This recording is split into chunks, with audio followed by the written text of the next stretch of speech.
I'm Dr. Nicole Appelian. I'm an herbalist, and I've studied plants and natural remedies for the past 20 years. I got my undergraduate degree at McGill University, my master's at the University of Oregon, and my PhD at Prescott College. But I was never afraid of dirt time. I've studied plants on the savanna and have lived and worked with one of the last remaining San Bushman tribes of the Kalahari.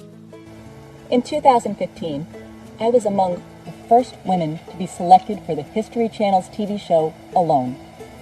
I then went on to survive for 57 days straight in the wild, with little more than my knife and the plants that I found there.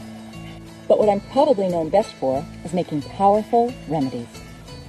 For people with autoimmune disorders, for people who have been taking pills for years with little to no effect, for people who can't afford or don't want to pay hundreds of dollars to Big Pharma each month, for people who want to be prepared for a crisis when the pharmacies run dry and they're not able to refill their prescriptions, and for people who just want to live a healthier life.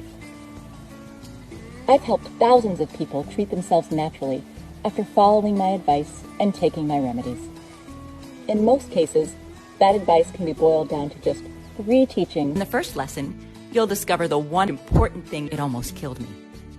As you look at me right now as I'm talking to you, you can't see it, but I have a terrible and incurable disease. When the first symptoms appeared, I didn't give them much credence. I was just 29 when I started feeling tired all the time. I would lose my balance every now and then, and I felt some tingling in my feet. Then, one day, as I was flying home to see my parents, all of a sudden, I lost my eyesight in one eye. I remember I was in my seat panicking and constantly rubbing my eye, thinking it's just something that would go away. The doctors did an MRI and said I had a clear-cut case of multiple sclerosis, a crippling autoimmune disease. They put me on medication, a lot of medication. Soon, I couldn't go to work anymore. I was slowly losing control of my own body. My disease kept me bedbound most of the time. On good days, I could still walk using a cane. I bought a house that was wheelchair accessible. The expectations were that I would be in a wheelchair the rest of my life, in the best case scenario.